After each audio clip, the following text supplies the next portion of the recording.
So in this episode of the Neil Wilkins Podcast, I'm delighted to welcome George Percy. Now, George is a digital strategist and marketing leader. He helps international companies and artists, that's going to be relevant to this episode, navigate the digital landscapes through some, I guess you could call it quite sophisticated strategy, through high impact campaigns, and really find the point where art meets analytics. That's going to be an interesting one. And George will find the growth in those concepts and those ideas. So we've got a lot to explore here. Really looking forward to this conversation. Welcome to the podcast, George. Thank you so much, Neil. It's great to be here. And yeah, looking forward to our conversation today. It's going to be a bit of an exploration, isn't it, really? I mean, we were saying just before we kind of started recording that it's going to be a journey, I think, because there's so much going on in marketing right now.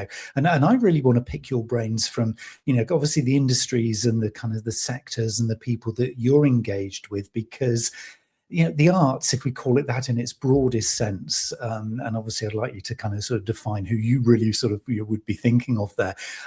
They're almost a sort of a subset, if you like, as a range of sectors that gives us often a clue as to, I kind of guess, what's coming really in terms of marketing and sort of commerce more generally. Would you think that's fair to say? Yeah, I mean, definitely there's a lot that can be taken from arts marketing, I think, for more traditional businesses and e-commerce. I think what is a big strength about the arts in general and to do with its marketing strategy is all to do with emotion. A lot of what e-commerce knowledge and business knowledge is saying that you build trust and build an emotion and build a relationship. And some of that in the arts marketing is already baked in.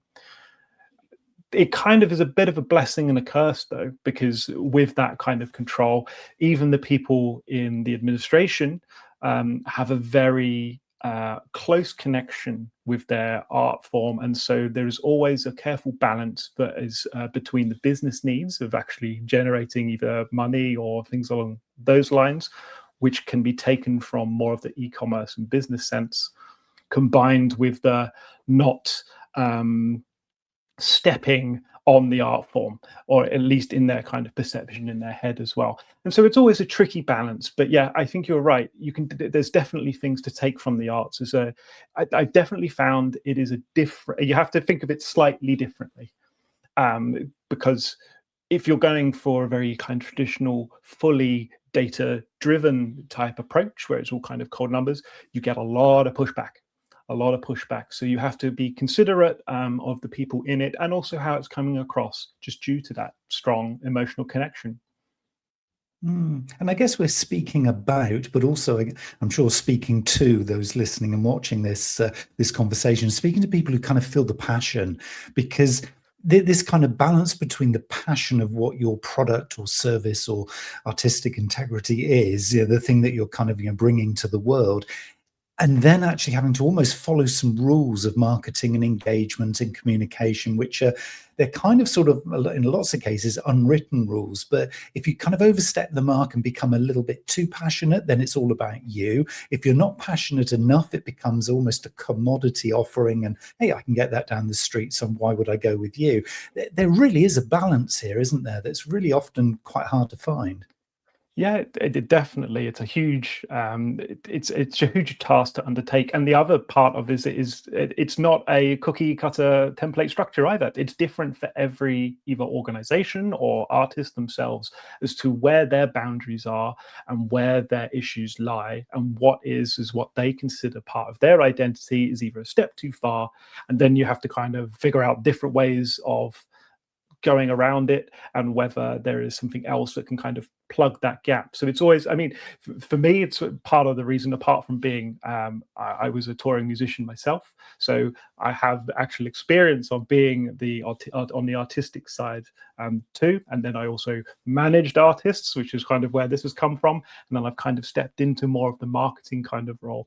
And so it's certain part is kind of coaching with each person, either artist or institution or even business. And then this is another one, is that there are some business people or that have their product that they are so passionate about.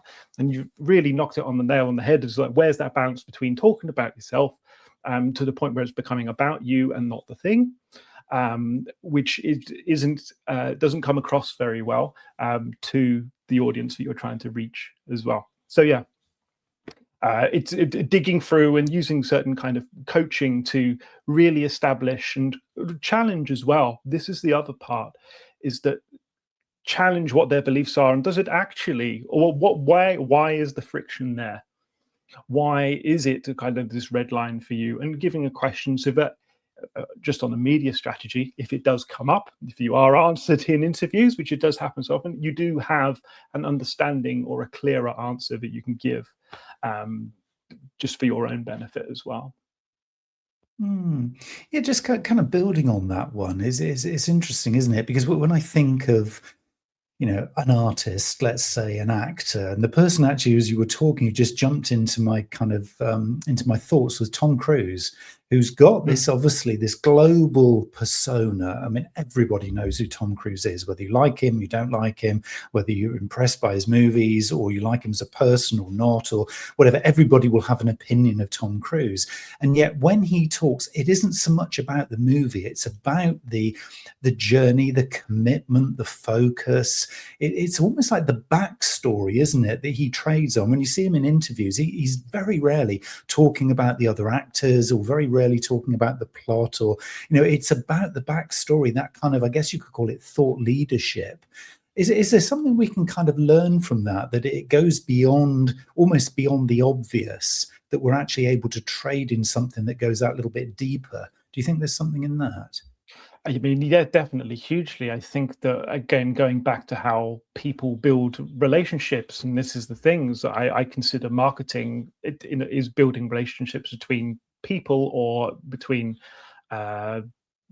different things. And just when you're building those, a lot of this is either to do with like trust, and whether if you go back to even the kind of the neuroscience type stuff, it's like, is it a threat? Is the first one. There's, are you friend or foe? That's the kind of the immediate kind of part of the brain that goes back to our pre-evolution type things, and that will always kind of be there. So that's the first challenge. And then the second is building emotion. It's like, do you connect with what they're saying? And so with the example of saying Tom Cruise talking about the backstory and giving his own kind of experience, it's something that builds that connection. It builds that emotional connection. And if you can see yourself either in that situation, you're using visual thinking and kind of building empathy, if you're able to do that and anchor that in that kind of way with this film, you can then experience it also in a different way. You can experience it from Tom Cruise's perspective in a certain way. You can kind of put your own thoughts and experiences and mirror them onto his performance, rather than just being the film in of itself. So it adds that additional layer. I think that I encourage with musicians, particularly with soloists, is also in the promotional material, is to speak about how they've struggled with this piece. What kind of journey have they been on? What kind of connection do they have with performing this? Is there a special memory? Is it their first professional performance? Because it allows, again, to build that emotional connection with the audience, so that the audience can also take more value from it as well. They have more of a connection and go on the journey with you too. So yeah, hugely talking about the journey to creating, the journey that's there, rather than just the product or the experience kind of itself, but it adds an extra layer that can really resonate with people, and gets more people interested, I would say. So that kind of resonance, I was thinking resonation. I think there is no word resonation. So resonance there is quite an interesting one, isn't it? Because it feels then that what we're seeing is the vulnerability in the person, the musician, the artist, the actor, the business, even going there, sort of obviously relating this back to a lot of the audience. They'll say, yeah, but we can't be vulnerable because, we're in a tough sort of sector. We've got to be, competitively, strong. We've got to, always appear perfect in all of our communications and our interactions with customers. But actually what you're saying, George, is the fact that show a bit of vulnerability and then you are going to leapfrog everybody because of that human connection. It feels like vulnerability is actually Yeah. a big thing to trade with here. Yeah, a big vulnerability, a little bit of roughness as well. Just a bit of a human type element. You know, there's a thing that's called the pratfall effect in like behavioral science, which is where people connect with you more if there is something that is slightly off or slightly wrong. So I think there was an experience done where there was a test done where there was two people giving the same kind of speech, and one person spilt their coffee. And afterwards, there was a survey taking place to say who did the audience resonate more and believe more, and it was the person that spilt the coffee, because they were able to, everyone's spilt their own coffee and can understand that it's an embarrassing kind of moment, but it built that kind of connection, and just because of that, they built, they took more value from that person giving it. The word's exactly the same. It was just these kind of human rough edge elements that build, as you say, the relationship and more value that's added, and vulnerability and being honest about those is a way of doing that. It's a tricky one, though, isn't it, really? Because when you think about, and just going back to one of your earlier points about, being kind of sort of data centric or data focused, and we'll come on to a little bit more of that in a minute, but the data is not necessarily going to show a big score for vulnerability, is it? Because we don't really kind of measure vulnerability. It's like, oh, how weak was I? How vulnerable was I? How, honest and transparent was I that actually flew in the face of the brand messages that I've got? And I'm going to celebrate that and look at the data. Is something we are never going to say as a marketer, because we're going to be held up to ridicule then, aren't we? So how can we make that kind of connection? I might be giving you a really hard question here, George, but how can we kind of make that connection between the things that we say are great for human connection and actually the tough data, the numbers? Yeah, do you know what? I'm going to even make it harder for myself, because there's also a thing called the say-do gap, which is also where people say, like, the immediate answer that I would imagine that would come to mind would be like qualitative. So doing these surveys and kind of actually understanding, what did you think in some of those times? However, there is also a thing called the say-do gap, which is a person knows or says one thing, but it's not actually fully true. It doesn't complete an action. So an example of this is if you were giving a choice between a banana for a snack and a chocolate bar for a snack, and you're making a choice now for in 1 week's time, a lot of people will know to choose the banana. However, when you get into the immediacy of it, usually people would still understand that the banana is the healthier choice, but will still go for the chocolate bar. And so there is something that even making it even worse for myself of how do you measure this. But what I will say is there is a lot to do with the contextual results and conversions of things. It is a long, it is a long haul, and can be directly put back to revenue related, but it's focusing on the communications that you're putting out and having it kind of a window to understand of testing and seeing if more people are kind of converting in that kind of way. Now, it's a long one, and you have to have, and this is where I'm a big one on kind of data infrastructure. So as much as I'm talking about all of these human and rough edge elements, it is hugely important to have the data infrastructure that you can see what is going on over a longer period of time and how different things kind of talk to each other as a proof of kind of concept. So you look into the longer kind of customer journey rather than the instant kind of transactions. And that's another thing that is to do with the arts as well, is that, yes, every so often we have, say, ticket sales for events, but in actual fact, the building of a relationship is over a long period of time. So with orchestras, for instance, it would be, if you change the kind of the emotional kind of resonance, you would look over different seasons and then look at, if you've got more of a personalized strategy, and you take another segment that isn't so personalized, what is the retention rate or the renewal rate between each two? And you do it over a couple of seasons, and then you will have some kind of information to understand if it's having an effect. If you don't have that kind of data infrastructure yourself to kind of set up now, because again, it's a long time, these strategies have been proven in studies otherwise from larger brands, and they use them all the time. So it's a known thing. So even if you can't necessarily, and this is always a struggle when you're trying to talk to the chief financial officer, who is like, we've given you this kind of ad budget. What is the direct return on ad spend of this one within the 1 month period? Always a tricky conversation to have. But these strategies and understanding that this the behavioral science has an effect is done by things like Starbucks, Apple, all of the big brands, and they always kind of implement this. So, it must be doing something right in that kind of way. So, yeah.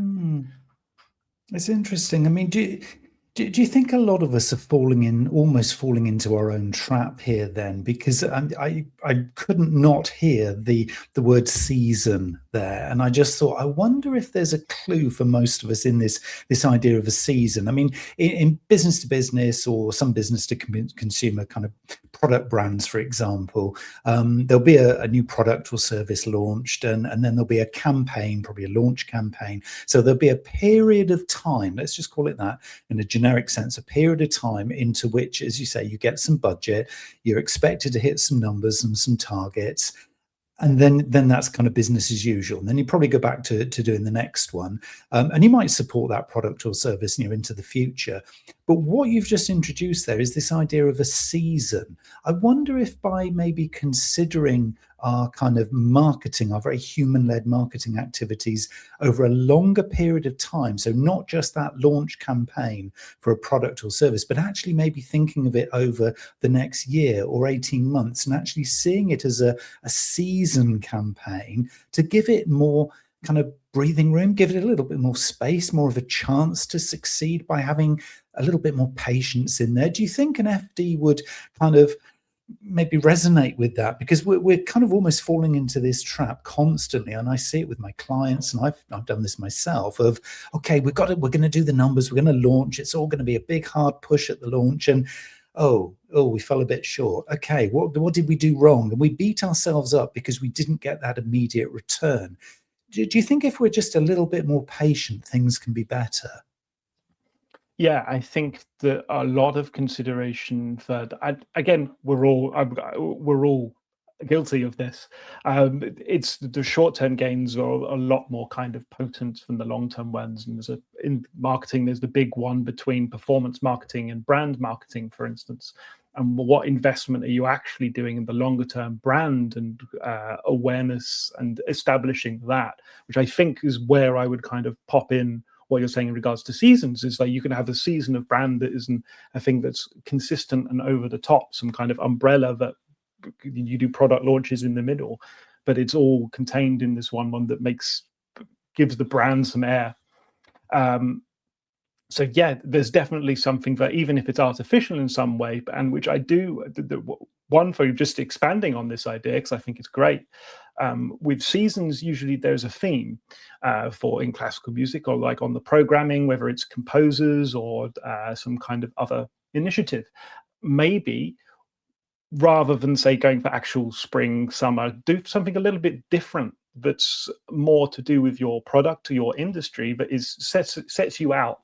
Like a season, I don't know, maybe there's some other ideas, but I can't give any because I work in music and art, so there's always seasons anyway. But if there's something that you can, I don't know, season of a certain part of the product, or where you focus on something, that will separate you out because it's a focus point that maybe no one else is really doing. And it can, again, set you out and build more of the kind of that brand and longer term one as well. So I think the seasons idea is a good one. It's into your own one as well.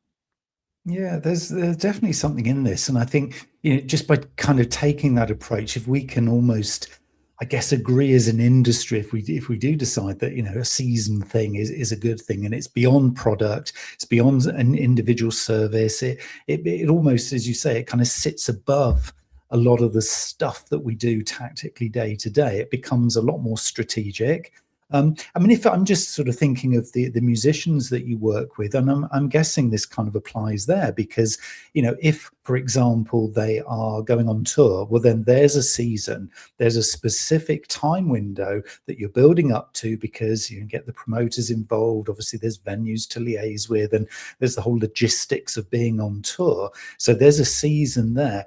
But when you're not on tour, there's also, you can't suddenly disappear off the planet. So there is that drip feed of things in between. And I think a lot of brands, a lot of products, product companies, almost sort of focus a bit too heavily on the being on tour, their equivalent, and actually forget there is this drip feeding, this seeding of the market, just to stay on everybody's radar. Because, as you were saying earlier, I mean, that is one of the things that helps build the relationship, isn't it? Because if it's very staccato, to use a kind of music word, it kind of, it's very stop-start. It's hard to have a relationship with somebody or something that just is there, then it's not, then it's there, then it's not. So we kind of need that longevity of almost constant engagement, don't we?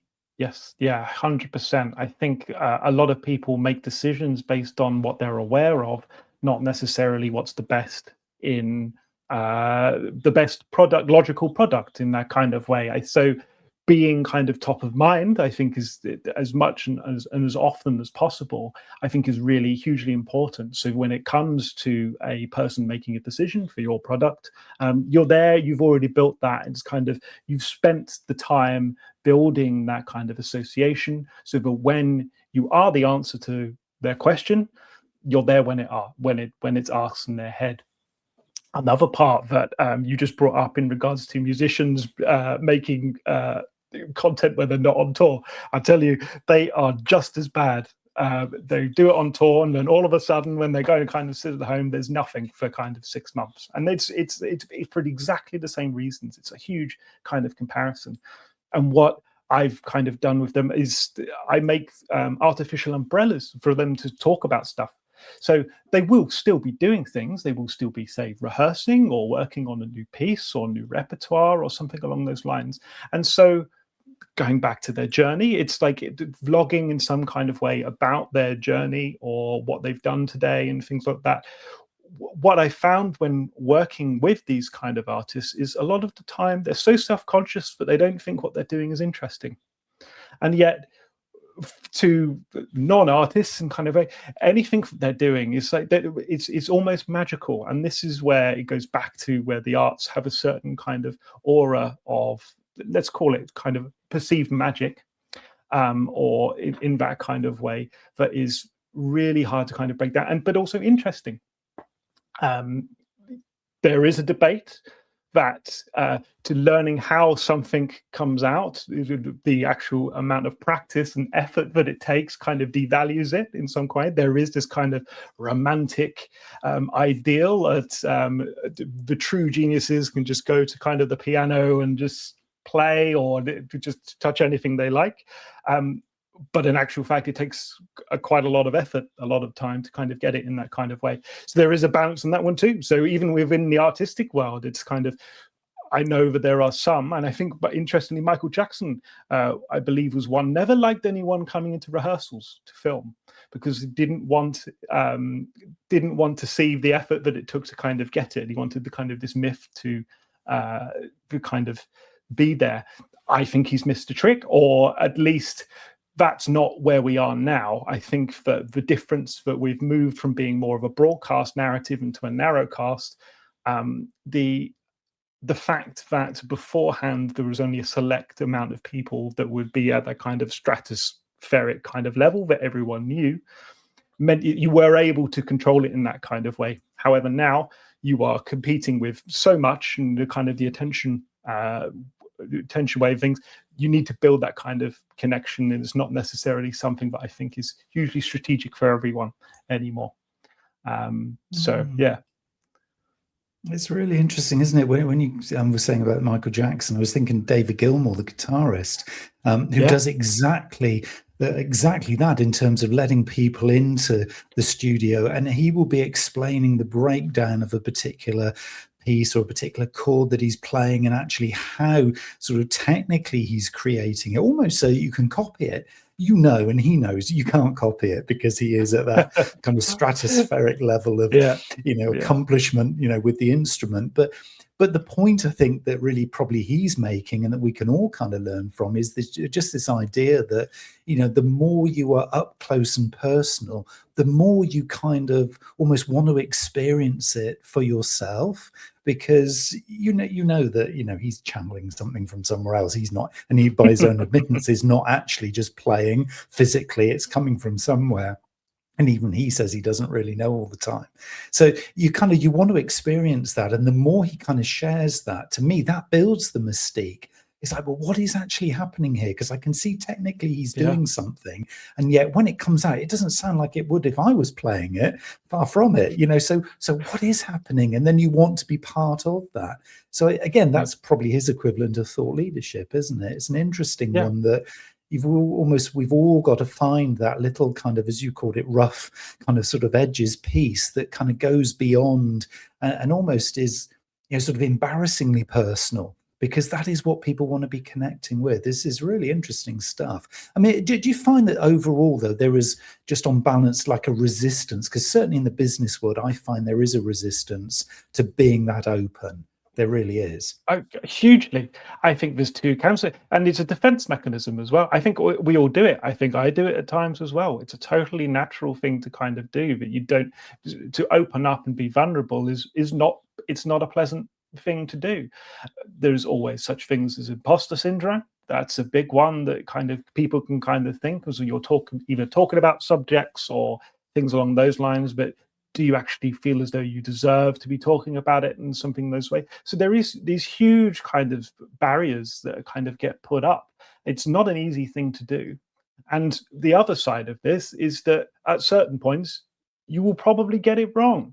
You will either go too far or it's not a kind of way. And you have to be able to learn to forgive yourself for doing that and kind of pick yourself back up. It is by no means an easy journey. It is by no means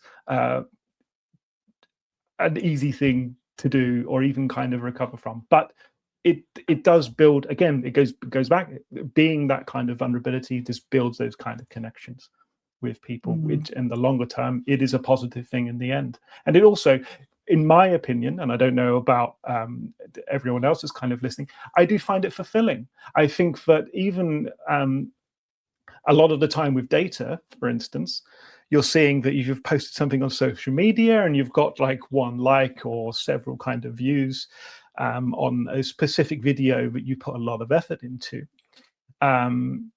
You come away quite disheartened. It's like, oh, what? There's my worst performing one for likes, or worst performing one for shares, or it's not that many views. However, the next day you go to, say, a networking event or something and says, oh, I saw that video. I really liked it. I think it really resonated with me.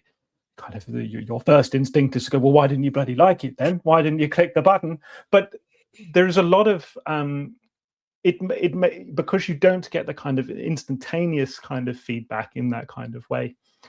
It is still doing value and it is still out there. I think there's been countless paid advertising campaigns where it doesn't look like it's necessarily going, or that you're reaching the right people. And then there was one time I was marketing an event for the Barbican, and it wasn't going particularly well. But then I was on the tube, and I could hear a couple of people opposite me talking about this concert. And there was like, oh, wow, okay, so I'm reaching people. That's really nice to hear. And that real room's out. And that's only two people. If you looked at two people within your Meta ads window or Google ads window, you'd be like, well, that's a big failure of a campaign. But when it's kind of in person and you're hearing it in the real world, so to speak, you can definitely see its kind of rippling effects as well. So, yeah.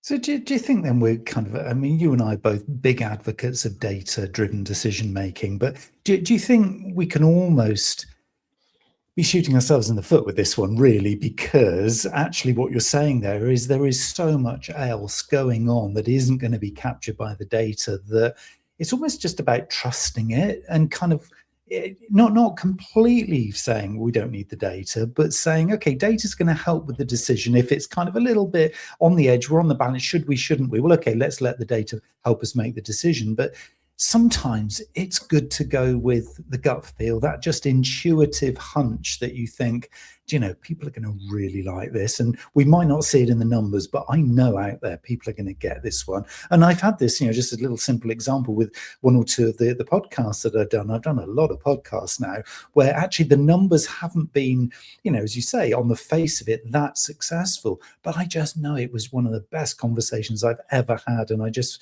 kind of feel good about it. Are we kind of just beating ourselves up unnecessarily, really? Yeah, I think there's certainly a part of that, but then we always want feedback, right? We strive for it in some kind of way, particularly if we've done something. We are social beings. We want that kind of social proof and social approval. Everyone does, and I will not take it that no one says they don't have an ego in some kind of form or care about this kind of stuff, and because I just think that's an absolute lie. They do. It may not be that specific thing, but there will be something that they care about that they've made so much that they will be affected by if a person gives them negative feedback or it's not taken in some way. Yes, I think that we are shooting ourselves in the foot to a certain extent, and I think that it's also what I try and put across is it's not an on and off switch. It's not black and white. I think that a strategy that I recommend is to segment a certain amount of either budget or kind of capacity into something that is out there. I think like an 80-20 type split. So 80% is done on what kind of works, and 20% is for experimenting, like purposeful experimenting, like go have at it, go do that idea, see if it works, see what you're kind of getting back from it. Because that gives you a certain kind of, you've got the security of, right, 80% is going kind of, we know what works, we kind of go there, and 20% is kind of going out there. And another one in regards to data-led kind of decision-making is that sometimes do the opposite of what the data says. Because there is something that if you do something that is totally reactionary to what's been done before, the fact that you're causing that kind of friction and doing something totally kind of unexpected draws more attention. Now, depending on what that kind of is, there will be certain kind of boundaries that need to be set that is still relevant to what you were doing. So it's always wildly up for interpretation of what that is. But sometimes using that 20% of your budget to do the opposite of what the data says and see what happens. Just be having a structure to test and learn consistently. And I think even we were talking about just before the start of recording, going like, we both like working in marketing because every day is a different day. Every day, either there's a different either algorithm update or something new. Data looks at what's happened yesterday, not what's going to happen tomorrow. And so you can just keep on what's going with what the data said of what's worked previously, but that's not going to keep you up to date with what's happening moving forwards when you have to kind of adapt or be left behind. So yeah, I do think we're shooting for, if we're putting 100% in what kind of just what the data says, and because we need that kind of confidence and security, I do think we're shooting ourselves in the foot. Segmenting out a certain kind of amount to really kind of go with the gut or go with what we think is going to work is relatively low risk way of doing things, but it allows you that kind of experimentation. And I guess that's a sort of almost a seamless link into using two letters now that are kind of, I guess, a little bit controversial in your industry, George, which are A and I. Because AI in the arts is, it's a contentious thing. It's almost like you drop it in there as a discussion and then leave the room because it's going to get heated. I mean, what's your take on AI, particularly within the industry? And then we'll get on to the marketing piece. I think there's a bad perception of it within the industry for what it actually is or can do. I think that a lot of people, as soon as you mention AI, that everything is to do with generative AI. So for musicians or artists in general, that's usually they've been trained on their work without proper authorization, or so they've off their copyright that has kind of been trained to kind of replicate it to try and get rid of them in some kind of way. And this also goes for visual artists as well. So that's where they're kind of coming from, is that they feel as though they've been stolen from, to then be able to kind of make generative kind of AI as well.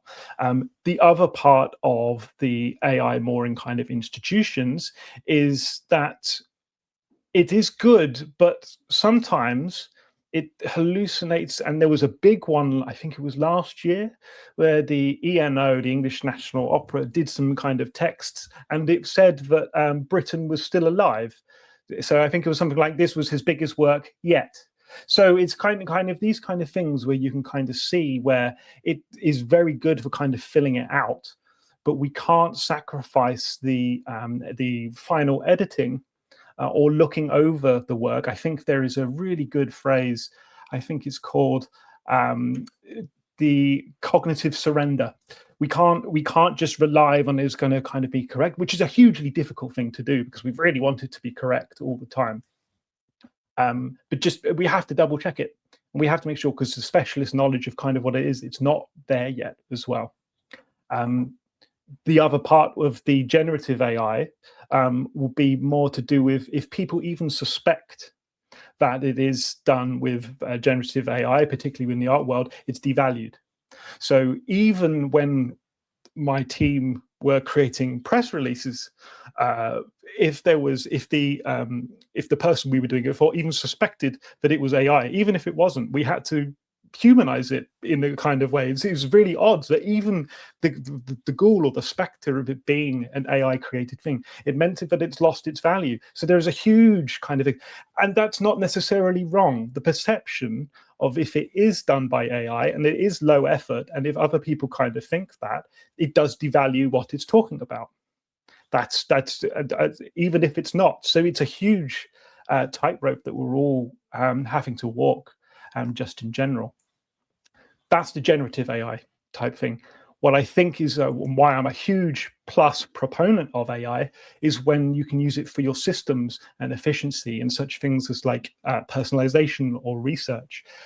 My way of thinking about it in regards to getting that balance is that you use AI in your systems to be as efficient and working kind of as possible, analyzing certain kinds of the data to be able to kind of question in that kind of way.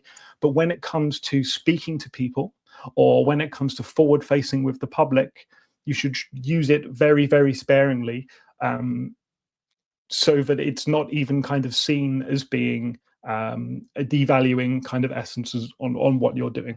That's where in arts organizations, that's usually kind of the advice that I give, is that use the AI for your systems, make it efficient, do it for research, doing those kind of things, use it as a prompt. It's hugely beneficial, hugely saves a lot of time. But when it comes to when you're interacting with people, that's where the line is drawn. That's usually what I would. That's my perception, or at least that's my advice. I mean, I'm more than willing to. I mean, what's your take on that? I think that's just from my experience of navigating with it. I think, what's your take on that? Yeah, I mean, thanks for asking. It's one of those things, I think, that we've all got to take a personal view, whether we're running a micro business or we're part of a bigger organization. It's kind of setting the rules, I think, and almost those terms of engagement.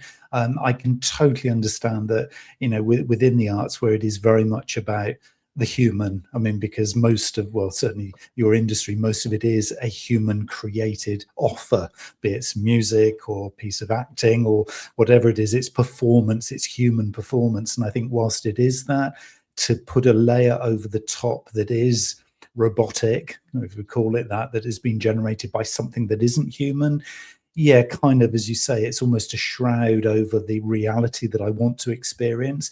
I think there will be cases probably in more sort of like, say, tech companies or B2B companies where it almost doesn't really matter. As long as I can tick the boxes of the specification I've got for the product that I'm buying, whether I get it delivered to me via an AI or via a human, it doesn't matter. So I think that it's kind of horses for courses. I think there are certain scenarios where, if it is a relationship that you're building with a customer, then clearly, yes, you want that to be the human side. But there will probably, and maybe you could argue that, well, that's part of the process bit, Neil. But maybe there are sort of process elements here where, AI is just an absolute given because, as you say, the economies and the economies of scale and the efficiencies just make it absolutely, it's almost too irresistible. So I think it's about people really looking inward and saying, what do we stand for? Who are we? What resonates with our brand and what's appropriate, really? And that might change. I mean, in a year's time, those answers could be different. I think for a lot of people, they've come on a big journey over the last 18 months where if we'd asked them the same question 18 months ago, it'd have been AI, no, not touching it. Whereas now they've found ways of kind of integrating it or letting their offer evolve such that it is now part of it. And maybe for those, I don't know, on your website, the frequently asked questions, for example, you don't need a human to answer that. You can have an AI bot that will answer that because it's very low value. It's just transactional. But then the bigger experience where you're actually purchasing or experiencing the service, then that's the human bit. So I think we're all in a bit of a transition, really, aren't we? Yeah, and I think it's going back to even the conversation we had right at the start. It's like it's totally individual. It's depends where your red lines or your kind of parts are. I mean, it's a great example with the FAQs and things along those lines where it's AI can just do those because it's there, and also it allows us to come behind the basic execution. The basic executions as an agent, definitely as well. Particularly when it's a kind of B2B and on the product things too. But setting your red line and thinking about it as well, does it make sense? Is that something that I want to kind of be part of, or is it a red line for me? Again, it's having those kind of decisions and thinking about those and not necessarily going with being conscious of them, I think, is probably the best way that I would say of them. And it's always, as you say, it's always going to be a balance. And it's totally down to the individual and whether it's appropriate for each one of the products as well. And don't be scared. Again, go back. Don't be scared of saying, "No, it's not right," or "It's not right. We're going to change it as well." People are more upfront about admitting when it's wrong and doing a change. And again, it's a certain, in that way, you can turn it into a positive. It's some kind of vulnerability that you can be displaying again. It's like everybody makes mistakes and is being open and transparent with that. The other one with the AI part is that if you have it kind of documented somewhere, if you're fully open and transparent with it, that's another way of building trust. I've seen recently I can't remember what it's called, ManyChat, which is the one on Instagram where if you follow someone, then it sends a message of a DM. That's happened in the last 6 months. There's been varying kind of degrees of what you can do with it. Some are that they send a message as if it's the person when you kind of know that it's not now. And so what does that kind of mean? But the most effective that's worked with me most recently is that it sent me a message saying, yes, this is an AI bot. But I'm really grateful for you following my account. I'm sorry that I haven't been able to reply directly, but it's only me managing this. But please, if you send any kind of questions, then I'll get back to you personally. It's those kind of things. So you've kind of is a win-win in that kind of way. Is using it effectively, is being upfront and transparent about it. And building that relationship, and it's setting that kind of groundwork. So there's lots of really clever ways of trying to kind of explore of how it kind of works while still building trust in that relationship too. So it's really exciting exploring on those and seeing the effect too. I would say. I love that. Love that advice. A great example too. And I've got a final question for you, George. I'm just obviously fascinated by the arts more generally, sort of music, theatre, acting, etc. And are you hopeful for your industry? Definitely, hugely. I think that the experience of being, even if it's going to like live events of things kind of thing, there is nothing quite like the whole experience and the whole package of going to an event, either the pomp and circumstance of it or the gritty dive bar or anything along those lines. It's not just the product itself. It's not like just the music, for instance. It's not just the kind of reading the play, for instance. It's the whole experience of it, and that is something that will always be there, and I think will be always quite hard to kind of replicate fully as well. So I'm very hopeful for it in that kind of way. If we're talking about kind of making the art in itself, I think that I'm hopeful for that too. I think that people will start being able to see everything. Let me rephrase that one quickly. LLMs and AI is all trained on the same kind of data. And so it always kind of, it's designed to go for the average, just in kind of way. And for most of the time, that is totally acceptable to most people. However, I feel as though in the arts, you have an opportunity to kind of excel or kind of break from that. And that's also part of the kind of the expectation to do something that's slightly better. And you do feel that. So I feel as though that if everyone's kind of getting the average, and then all of a sudden you get something that's kind of above average or slightly different, I think that is its own value in itself. And from at this point in time where we are, I feel as though that is done by people and artists. And they've always led the way in that kind of way of doing things. Doesn't mean that the LLM can't learn from it later, but I think to be at the forefront right now in the pioneering kind of way, the arts is leading. Fascinating stuff. George, I want to get everybody connecting with you. What is the best way to get hold of George Percy? Yeah, so if you head to my website, georgepercy.com, you can book in a free consultation, and we'll just kick off with having a chat to see if you like the way that I think about things, or you think you can benefit to help with your revenue, results, and relationships with your audience. I'd be more than happy to have a conversation to see if we can work together. Brilliant. Thoroughly enjoyed this conversation, George. Really, thank you. And it's good to meet a like-minded soul when it comes to data and staying human and AI and all that kind of stuff. So thank you very much for your time today. No, thank you so much for having me. It's been a real pleasure. And yeah, likewise, someone who is so experienced as yourself, to just bat around and talk about these kind of issues is always a real joy. So thank you so much for having me.